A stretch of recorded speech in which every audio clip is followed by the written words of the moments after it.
ঘৰ ভাঙি এদাই হৈ গৈছেগৈ কিমান ফুটি পুটি পুটি ক'ত জইন দিম ত'ত জইন দি আমনি লাগটো ভাগৰ বাঁহ এটা কিনি আনিবলৈ সাধ্য নাই টিং জইন দিব লাগিব কিবা জইন দিব লাগিব ঢেকুৱা জইন দিব লাগিব চব জইন দিহে থৈছোঁ বেৰবোৰ ভাঙি ভাঙি এদাই হৈছে পুৰণা হৈছে ওপৰৰ পৰা ইফালে পানী পৰে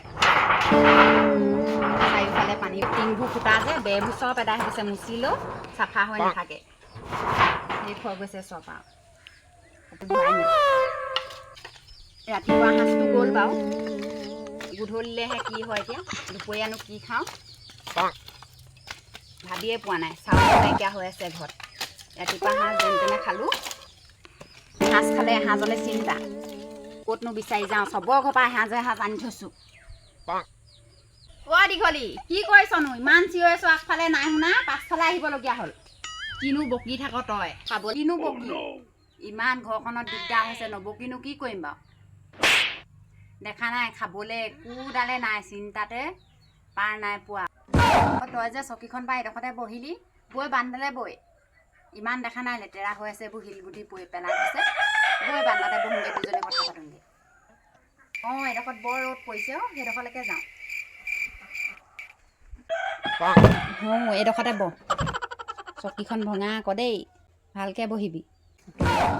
ঐ তইনো ভিতৰত কি কৰিছগৈ মোক বহাই পেলানি আকৌ বহি এইখিনিতে কথা দুএষাৰ পাতোঁ কিনো কৰিম ভিতৰত চাইছোঁ কিনো বনাওঁ কিনো নবনাওঁ দুপৰীয়ালৈ একোৱেই নাইকিয়া হৈ আছে গম পাইছ কিনো খাবহি বাপেক আহি কামৰ পৰা গম নাপাওঁ আৰু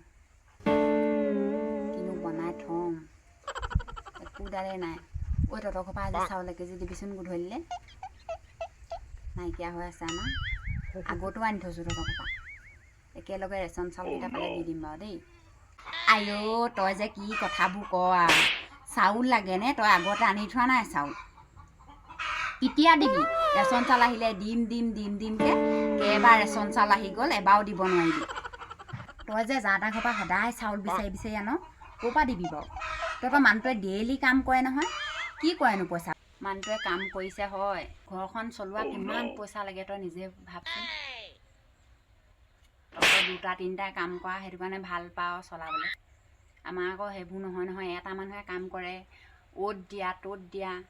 ঘৰ দুৱাৰো বনাব পৰা নাই গোটেই ভাঙা চিঙা ঘৰটো একোৱে কৰিব পৰা নাই কি কৰেনো পইচাখিনি হাজিৰা কৰি পায়হে 300 350 সেয়াই আকৌ তেল নিমখ অনা চাউলো কিনি খোৱা ক'ৰ পৰা বাৰু ঘৰ দুৱাৰ বনাব পাৰি ক'ৰ পৰানো বস্তু পাতি কিনিব পাৰি তইনো কি কথাবোৰ ভাব আৰু দেই তহঁতৰ ফিয়তে পইচাকেইটা পাই থাকহে তহঁতক আৰু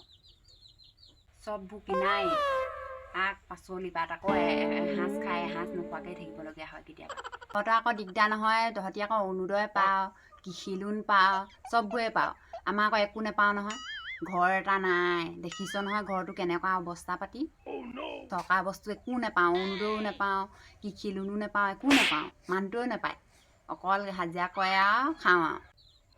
তহঁতৰ ঘৰৰ পৰা চাউল 1 কেজি দিবিনে নিদিয় সেইটোকে কৈ দে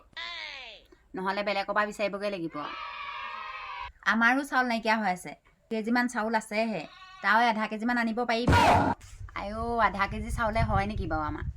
দিয় যদি 1 কেজি দিবি আকৌ হ'ব দে মই লেকচা দি নাথাকোঁ আৰু যাওঁ ঘৰতো ঢেৰ কাম আছে মোৰ তোৰ লগত লেকচা দি বহি থাকিলে নহ'ব দেই তহঁতৰ এইখিনি কথা কিমান শুনিম আৰু